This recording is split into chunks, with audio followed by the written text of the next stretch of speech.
할렐루야, 양무영 목사입니다. 오늘은 전도서에 대해서 함께 나누도록 하겠습니다. 일단 전도서를 생각하면 가장 유명한 1장 2절의 말씀, 헛되고 헛되며 모든 것이 다 헛되도다 라는 말이 전반적으로 흐르고 있습니다.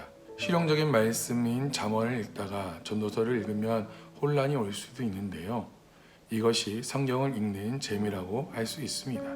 이 두 권의 책이 삶의 전반적인 균형을 이루고 있기 때문입니다. 그래서 지혜서인 잠언만 읽을 것이 아니고 전도서도 함께 읽어야 한다는 것입니다. 전도서의 히브리어의 제목은 코엘렛인데 이 뜻은 설교자 혹은 대중들 앞에서 말하는 자라는 뜻을 가지고 있습니다. 반면에 코엘렛이라는 제목을 우리나라 말로는 전도자, 전도서라고 번역하고 있는데 교회의 전통에 따라서 전도서로 기록하고 있습니다. 공동 번역에는 설교자라는 제목도 사용되기도 합니다. 전도서는 다윗의 아들 예루살렘의 왕 전도자의 말씀이다 라고 기록하고 있습니다. 솔로몬 제위 말년에 기록되었다고 알려져 있습니다. 그러나 실제로 솔로몬의 이름은 거론되고 있지 않습니다. 마틴 루터는 그래서 솔로몬이 작성한 것이 아니고 후대 사람들이 솔로몬을 빗대어서 이야기하고 있다라고 추측하고 있습니다.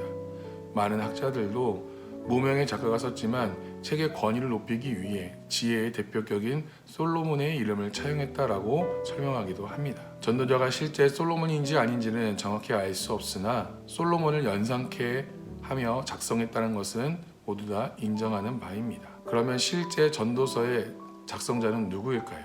1장 12절부터 12장 7절까지 전도자는 1인칭 관점으로 내가, 나 전도자는 라는 말로 자신을 나타내고 있는데 서론과 결론을 이루는 나머지 부분에서는 3인칭 부분인 전도자가 이르되 라는 말로 또 다른 익명의 선생이 있었다는 것을 나타내고 있습니다. 먼저 전도서의 메시지를 함축하면 헛되다입니다. 헛되다는 말을 40번 이상 사용하며 어떤 학자의 표현으로선 헛된 인상 예찬론을 펼치게 됩니다. 이것이 그가 해아래 모든 것을 인간의 지혜와 세상의 관점으로 관찰한 결과입니다.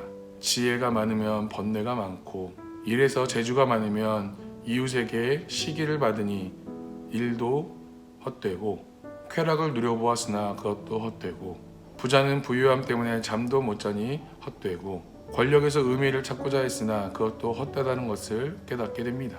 그 외에 재물을 모으는 것, 장수하는 것, 인간의 생명이 유한하다는 것 등 보면 헛된 것이 너무나도 많다는 것입니다. 죄악과 불의 등으로 인해 삶은 무의미하다는 결론을 내리고 있습니다.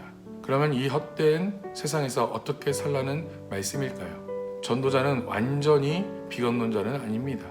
6번에 걸쳐 사람마다 먹고 마시는 것과 수고함으로 낙을 누리는 것, 그것이 하나님의 선물임을 깨달았다라고 표현하고 있습니다. 삶에서 소소한 것을 누리며 노동으로 수고한 것을 인생 철학이라고 이야기하고 있는 것입니다. 마지막 부분에는 진짜 전도서를 쓴 익명의 저자의 목소리가 등장하게 됩니다. 그는 한계가 있는 인간의 지혜로 인생을 보면 전도자의 말은 맞다고 인정하고 있습니다. 그러나 인생이 그것이 전부가 아니라는 것을 또한 이야기합니다. 해 아래에만 있는 것이 아니고 해 위에 있는 것을 바라보며 12장 8절에서 14절의 말씀으로 그것을 설명하고 있습니다. 저자는 인간의 본분을 말하고 있습니다. 하나님을 경외하고 그의 계명을 지키는 것이 인간의 본분임을 이야기하고 있습니다. 하나님께서 인간의 모든 행위와 은밀한 일을 선악간에 심판하시기 때문입니다. 이러한 진리가 없다면 전도자의 말대로 우리의 인생은 헛되기 때문입니다. 우리는 지혜가 아니라 하나님의 관점에서 본 지혜로 이 세상을 살아갈 필요가 있습니다. 그러면 헛됨을 극복할 수 있는 진정한 의미의 인생을 볼 수가 있기 때문입니다. 전도서 21세기라는 불확실한 시대에 가장 21세기적인 의미를 담고 있는 책으로 볼 수 있습니다. 인생 정말 헛되다고 생각하시나요? 아니면 그렇지 않다고 생각하시나요? 전도서를 읽으며 더욱더 그 은혜를 나누고 그 의미를 깨닫게 되는 귀한 시간 되길 간절히 축원하겠습니다. 감사합니다.